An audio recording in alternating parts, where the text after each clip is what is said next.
But what they didn't count on was the kind of man I am. My name is Daniel Rourke, and at 40 years old, I was thrust into a battle I never asked for, one that nearly stripped me of everything I hold dear. Not just my family's land, not just my name, but my freedom. It all started with a knock on the door, but by the time the sheriff slapped the cold steel handcuffs around my wrists, it was too late to pretend this was just a zoning dispute. No, this was personal. They tried to erase my legacy, my family story, so a group of developers could add one more gated community to the county map. And I wasn't just any obstacle. I was the last man standing between their luxury golf course dreams and the only thing still untouched by their bulldozers, my family farm. 40 acres of rolling soil and stubborn memories, passed down to the hands of 3 generations of Rourkes. Land that had been worked, loved, and protected since the day my grandfather, Jack Rourke, bought it after returning from World War II. He had come home a decorated veteran with more scars and money, but enough grit to rebuild his life from nothing. He bought this land with a soldier's pension and a prayer, built the white farmhouse himself, plank by plank. It's where my father was born. It's where I took my first steps. And it's where my mother died. I was raised here. I learned the rhythm of the seasons by watching the corn rise in June and the leaves fall in October.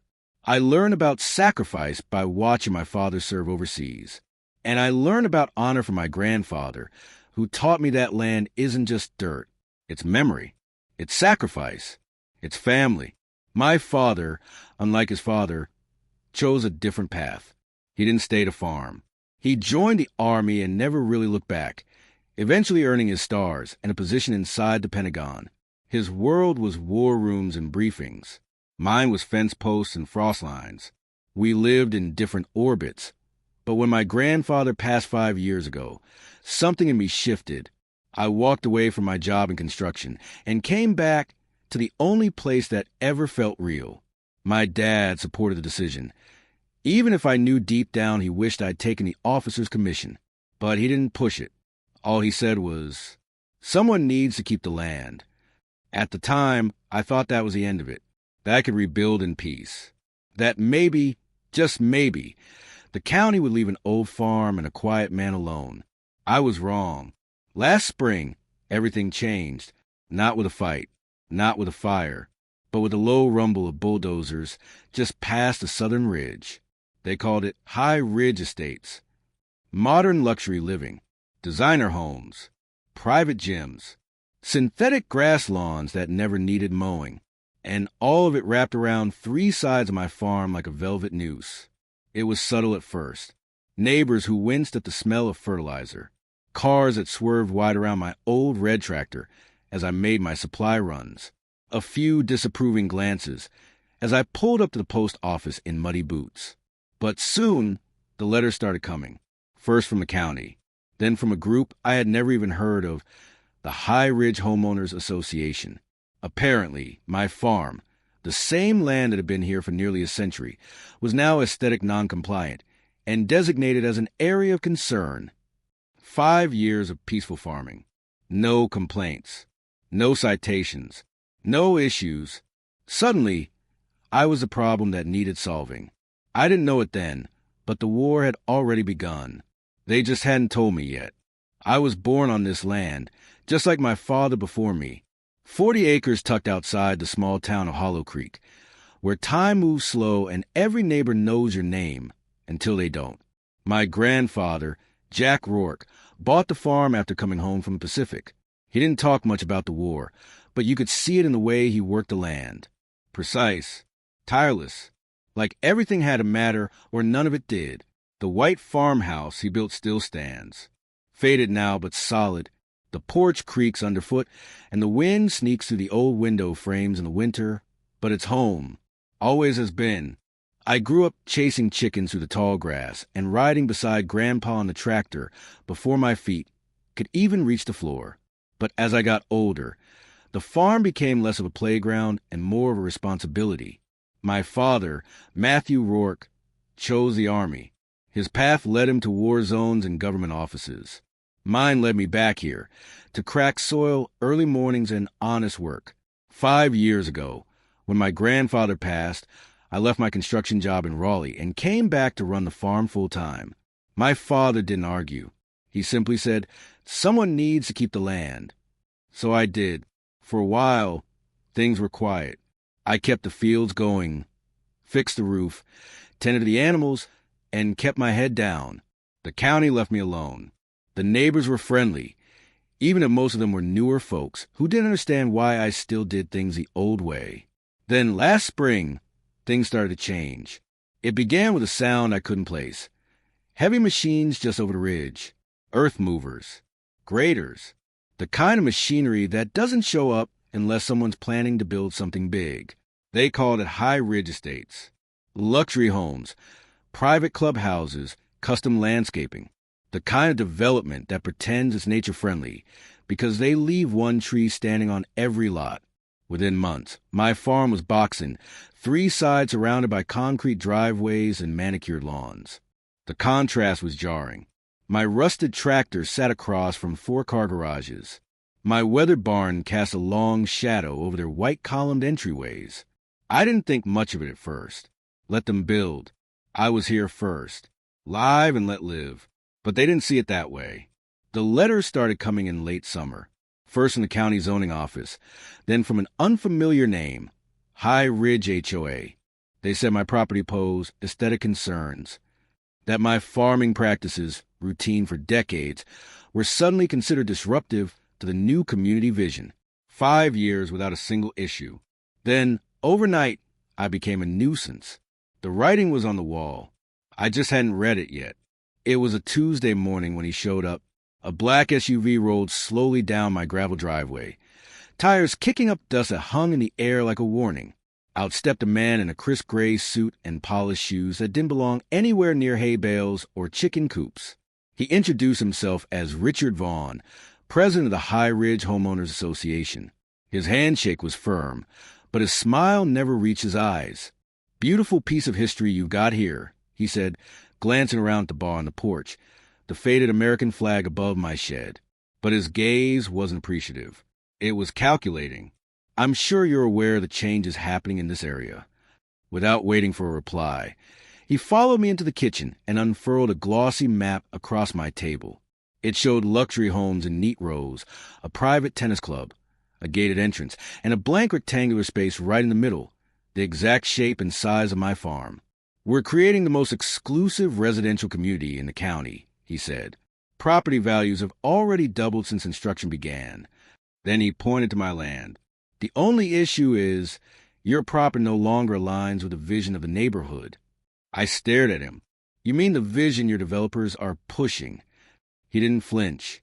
"The HOA has authorized me to make you an offer," he said, sliding a typed document across the table.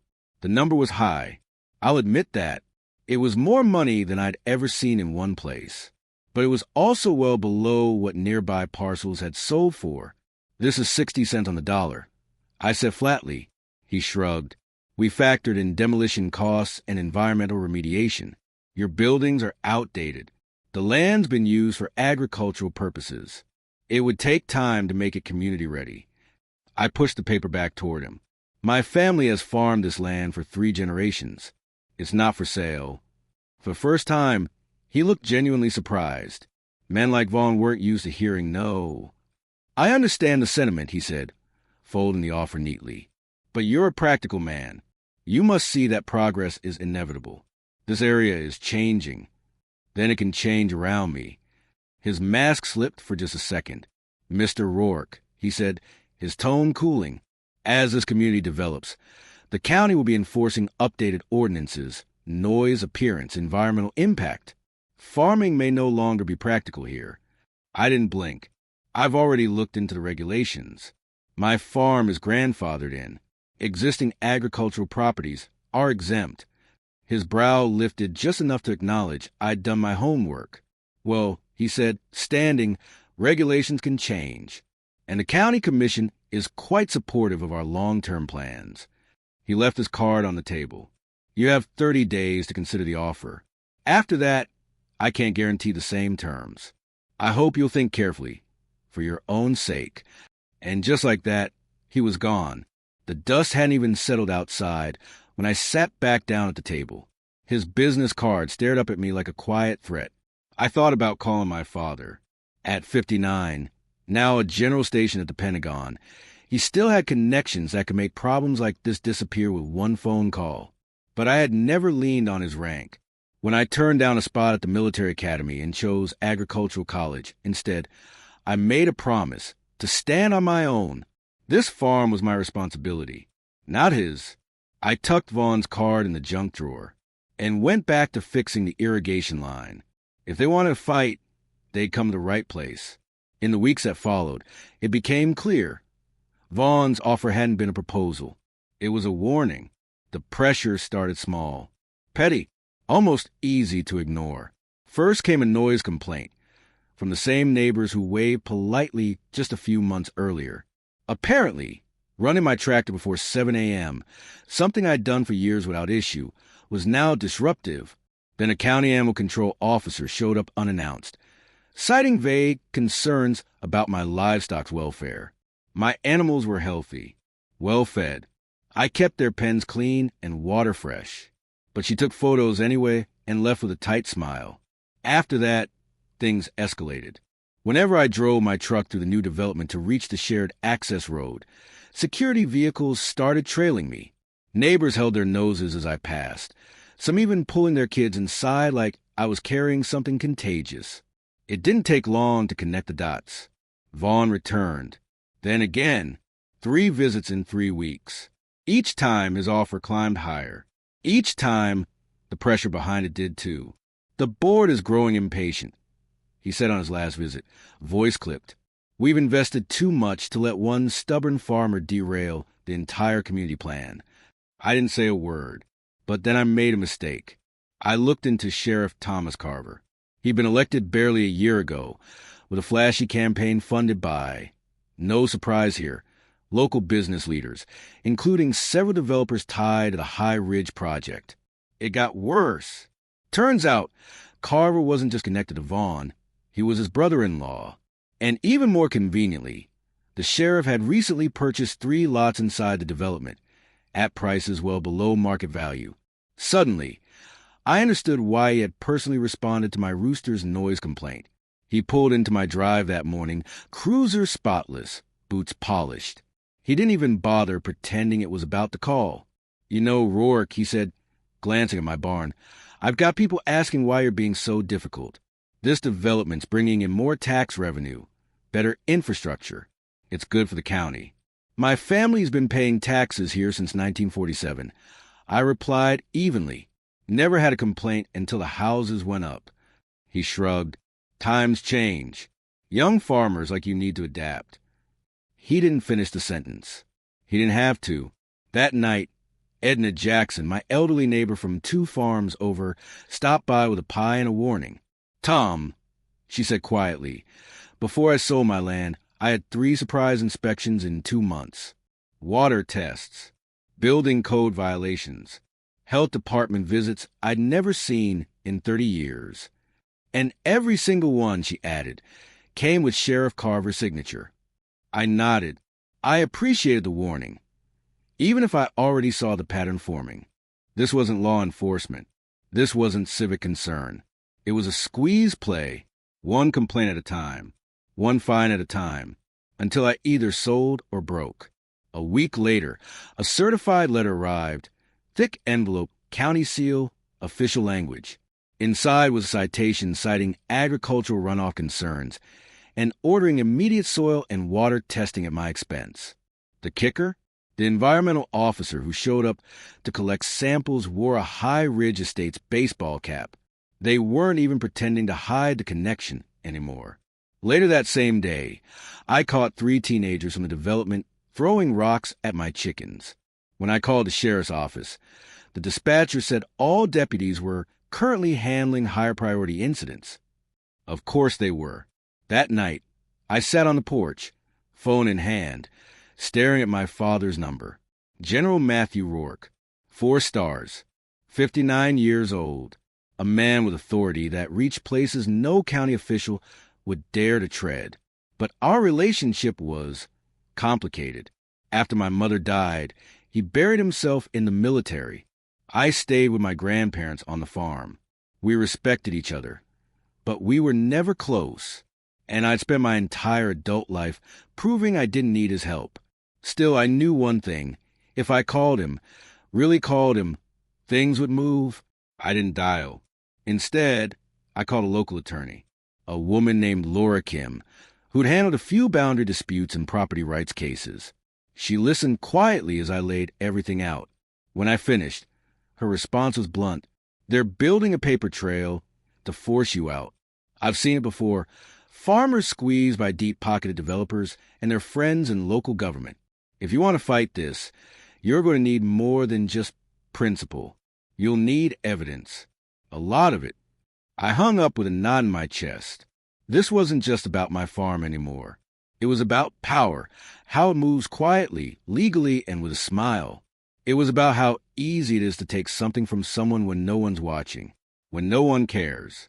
I realized then, they weren't just trying to buy me out. They were trying to erase me, and I wasn't going to let them.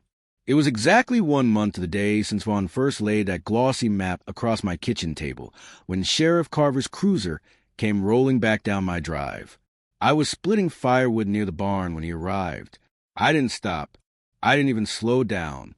Just kept driving the axe into the stump with slow, steady swings.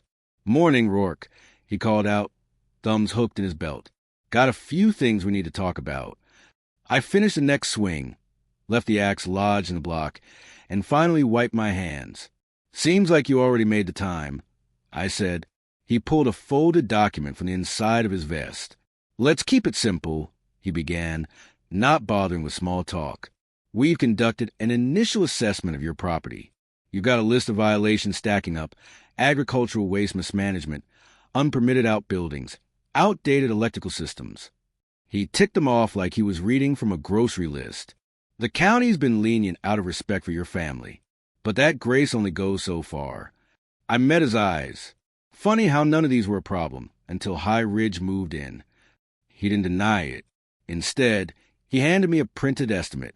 Cost to bring the property up to full compliance? Just under $200,000. He said it like it was a weather report.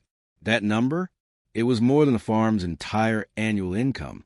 "You got 48 hours, Carver continued, "to accept the HOA's revised offer. They've increased it by 10%. Generous, considering the remediation they'd have to do. And if I don't—" He folded his arms.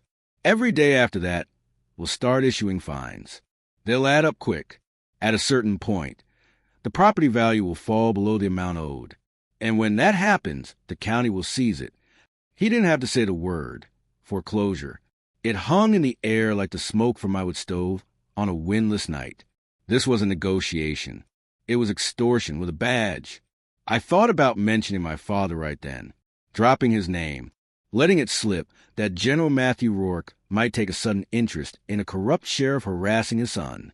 But I didn't, because once you use that kind of power, you can't pretend you're standing on your own anymore. Instead, I gave Carver something else. My grandfather used to say, I told him, that the mark of a good town isn't how it treats its newest residents, but how it respects the ones who've been there the longest. Carver's jaw clenched. "Your grandfather isn't here," he said coldly, "and traditions don't mean much when they're standing in the way of progress." He turned and walked back to his cruiser, pausing just once. 48 hours, Rourke. Then he was gone, and I was left holding a document that said, "In legal terms, we're coming for you." The next morning, I found my fence cut in 3 places along the back edge of the property, the side that bordered High Ridge Estates. My cattle had wandered through the gaps and onto the development's pristine walking trail, leaving hoof prints in manicured flower beds and cow patties along the decorative stone path. I spent the next hour rounding them up, heart pounding with a mix of anger and dread. By the time I'd secured the last steer, I saw him, Vaughn, standing at the edge of the trail, phone in hand, snapping photos like it was a crime scene. "This is exactly the kind of negligence we've been warning the county about," he said, raising his voice so nearby residents could hear. I didn't bother arguing. I could already see the headlines forming in his mind. An hour later, Carver showed up again, this time with a deputy in tow. They walked the fence line, snapping photos, pointing at posts, and scribbling notes. Inadequate fencing, Carver declared. Improper livestock containment. Repeated violation could result in seizure under the county's Animal Welfare Code. Mighty convenient timing, I said quietly. He ignored me. When they left, I didn't call the sheriff's office. I didn't file a report. I knew better by now. Instead, I repaired the fence with chains, not wire, and started setting up trail cameras. One every 20 yards. Hidden but visible enough to be noticed by anyone thinking about cutting through again. That night, I got a call from Ellen Baker, my neighbor across the Westfield. Her voice was low, almost whispering. "Tom, you need to know. There's an emergency HOA meeting tonight. My husband's on the board. He says they're calling your property a public health hazard. They're pushing for formal action." I thanked her. I wasn't surprised. I'd seen the playbook before. Manufacture a crisis. Document everything. Then use the legal system to force a solution. Later that night, I drove past the High Ridge Clubhouse. The lot was packed with SUVs. Through the big windows, I saw Vaughn standing at a podium. Projected behind him were blown-up photos of my barn, my fencing, my animals. And standing beside him, arms folded, lips tight, was Sheriff Carver. Back home, I sat at the kitchen table and started pulling out every paper I had: property deeds, tax records, building permits. Decades of documentation spread across the table like puzzle pieces. If they were going to come after me in court, I was going to be ready. But somewhere deep down, I knew this was no longer just about a farm. This was about principle. This was about the line they weren't supposed to cross. And by the time I heard engines idling just outside the property line, well past midnight, I realized something else. They weren't waiting for the law anymore. I grabbed my flashlight and stepped into the cold night air, boots crunching over gravel as I approached the sound of the idling engines. Two men in dark clothing were crouched near my irrigation ditch, tools in hand, redirecting the water line that fed my crops. They didn't see me until the flashlight beam hit them square in the chest. They froze, then bolted, silent and fast, melting into the darkness like they'd done this before. They weren't vandals. They were professionals, and they knew exactly what they were doing. By the time I inspected the ditch, I saw the damage. They had diverted the water away from my crops and directly toward High Ridge's ornamental pond, just downhill from my southeast field. It wasn't sabotage anymore. It was strategic deprivation. I didn't sleep that night. Instead, I installed more cameras, reset every lock on the property, and filed away the latest photos. I wasn't calling the sheriff. I wasn't giving them the satisfaction. But I was done pretending I could fix this on my own. The next morning brought more officials. This time it was a county building inspector, clipboard in hand, cited my barn for violations I'd supposedly never addressed, despite passing inspections just a year earlier. Behind him came the environmental officer, again, collecting soil samples suspiciously close to where my livestock had been relocated after the fence sabotage. They were building a case, brick by brick, and all I had was a stack of papers and a name I hadn't dared speak aloud. Until now. By the time they left, I stood alone in my driveway, looking out at the land my grandfather had tamed, at the porch my father had built, at the sky that had always felt so safe. And I realized something with a quiet, certain finality. This wasn't about pride anymore. This wasn't about holding on to a house or a crop or even a paycheck. It was about justice. And justice wasn't going to come from any courtroom in this county. So I walked into the house, opened the drawer, and pulled out the card I'd sworn I'd never use. My father's private number. Not the one that rang through to the Pentagon office, but the direct line, the one for emergencies. I stared at it for a moment. Then I made the call, and everything changed. My father answered on the second ring. "Thomas," he said.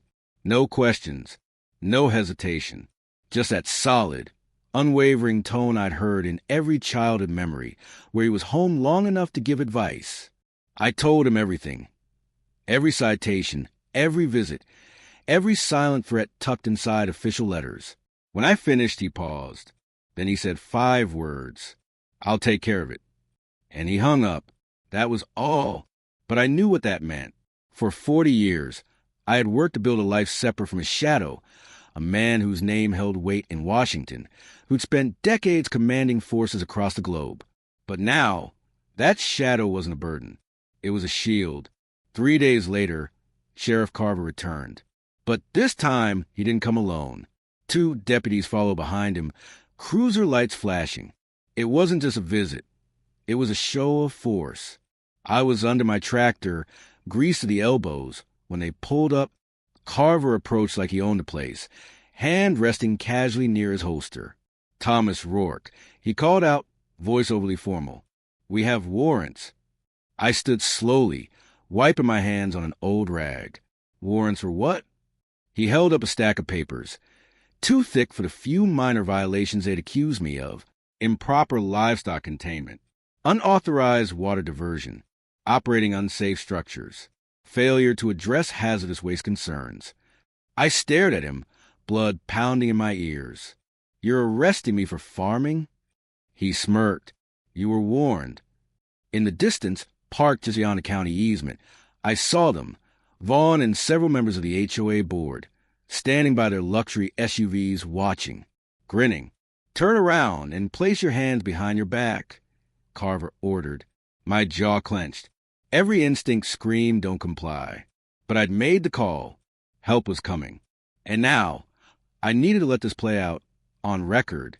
I turned slowly. The cold cuffs clicked shut around my wrists, tighter than they needed to be. "You have no idea what you've just done," I said. Carver laughed softly behind me. "Yeah, I've enforced the law. You're just a stubborn farmer who didn't know when he was beaten." They marched me across my driveway while my neighbors looked on. Some stared in disbelief. Others avoided my eyes. Then, the moment was frozen.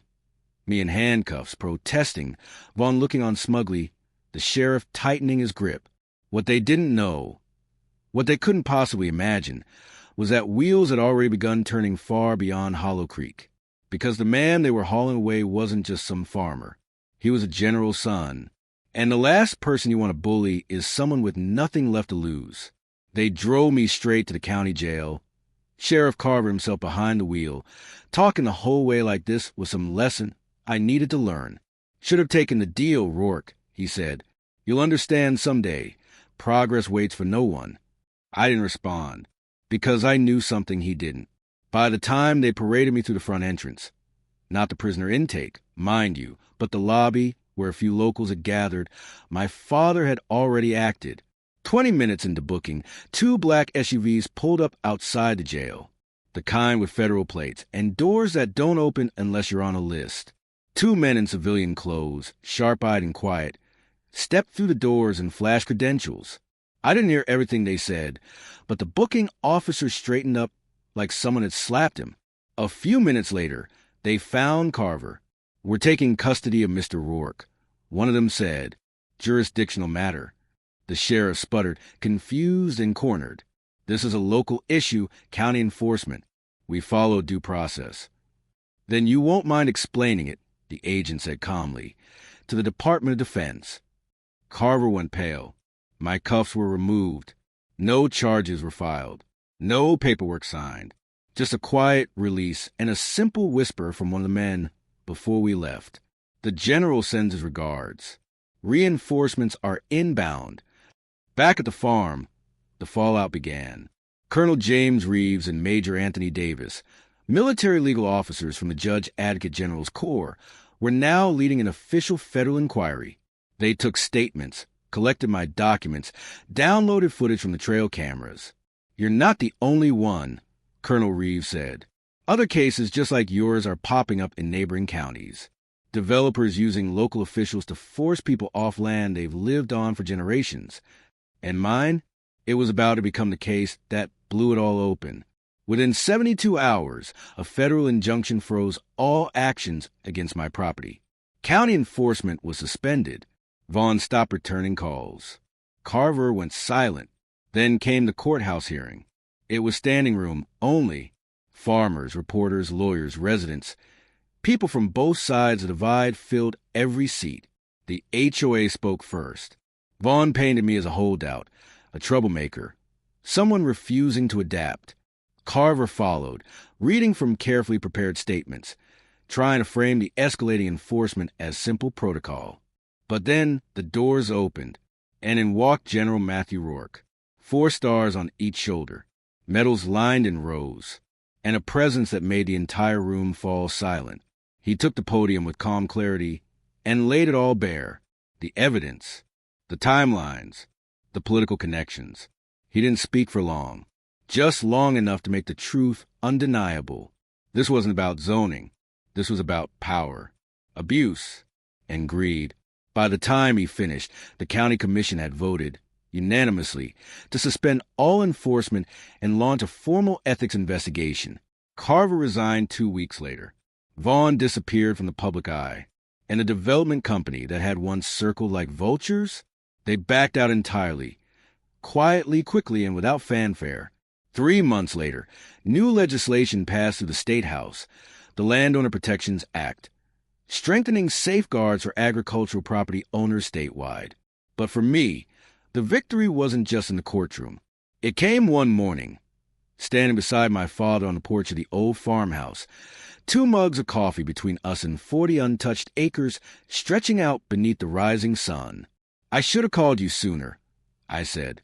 He nodded once. "You stood your ground. That's what matters."